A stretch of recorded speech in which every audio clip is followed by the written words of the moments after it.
Thank you all for coming out here today. This is really great to see how many came out. It's wonderful. Um, Gene Sullivan was introduced as the oldest active motorcycle jumper. Well, I'm older than him, so must be the oldest unactive motorcycle jumper. Because, well, Gene and I, we met in 1971. We jumped in the famous Cow Palace in San Francisco. And it was really an honor to be in there because all the people that had been in there, the Beatles, you know, and the Rolling Stones and all the big names. So it's kind of an honor to be in there together. That's when I first met Gene. And then I got away from him for a long, long time. And I became pretty successful in my jumping world. I did a TV commercial for Ryder Trucks in 1973. I jumped their whole fleet for Super Bowl VIII. It had 140 million people looking at it, and it kind of made Evil a little irritated. But that was okay, and I did it without a landing ramp. I never used a catch ramp at all.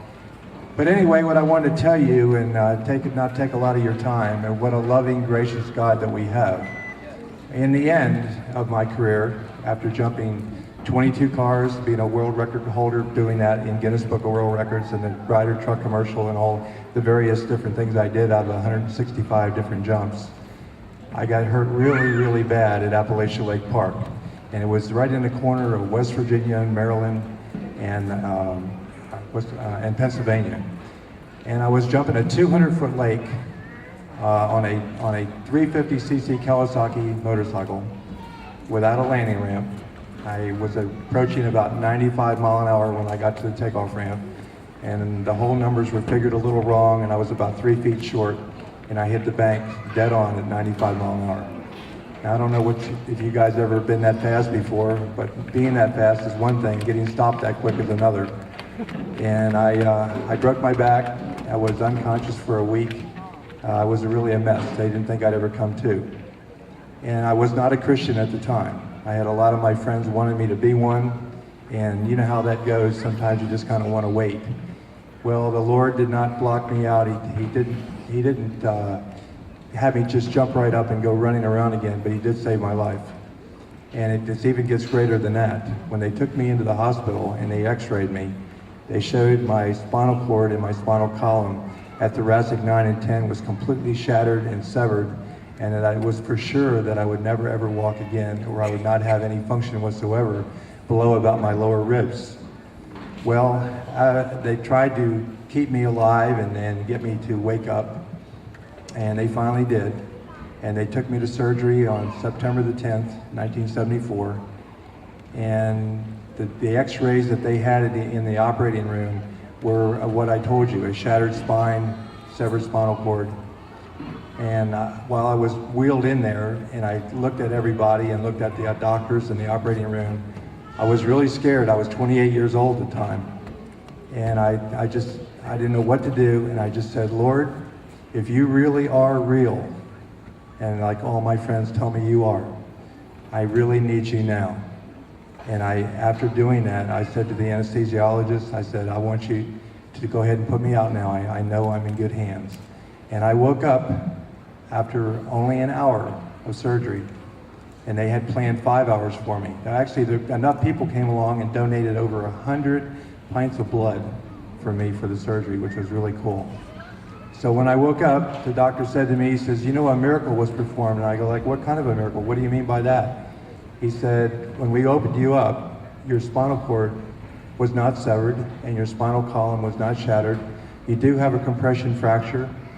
Can't guarantee you anything that you'll ever walk again, but it looks like you have a better shot at it now than you did before, and we know the Lord did it, and I know he did it too. So that was, thank you. Thank you very much. And I have progressed a lot since then. I'm not walking yet, and there's a good chance I may never. But you know what? I know I'm in the Lord's hands, and I know he's having me do the things that he wants me to do, and that makes me happy and makes me joyful. And I travel all over this country. I got 4 beautiful children that I go see twice a year. I've been living in Billings, Montana with Gene, and I make about a 10 or 11,000 mile drive twice a year to see everybody, and that's really kind of neat that I can do that still. So I feel really free about it. So anyway, I wanted to thank you all for coming, and I wanted to tell you that, what a gracious God we have. And if I want to take one more minute to tell you something else, which is really a miraculous thing also. After pushing a wheelchair around, hurt 37 years. After 25 years, you're supposed to have a problem with your rotator cuffs on your shoulders.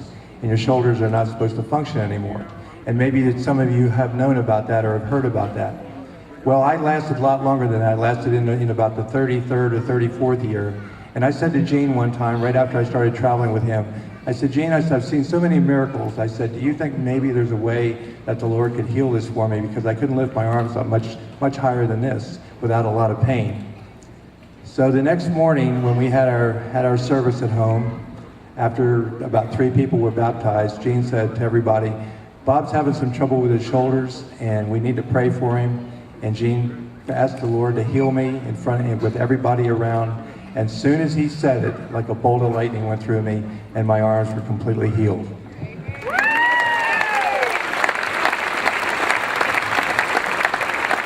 That was really exciting. So I know the Lord's on my team and he's helping me. He knows I need to push around this wheelchair. He knows I need to load myself in and out of my van. So anyway, thank you, Jesus, for what you've done for me, and thank you for letting me be here with you all. God bless you.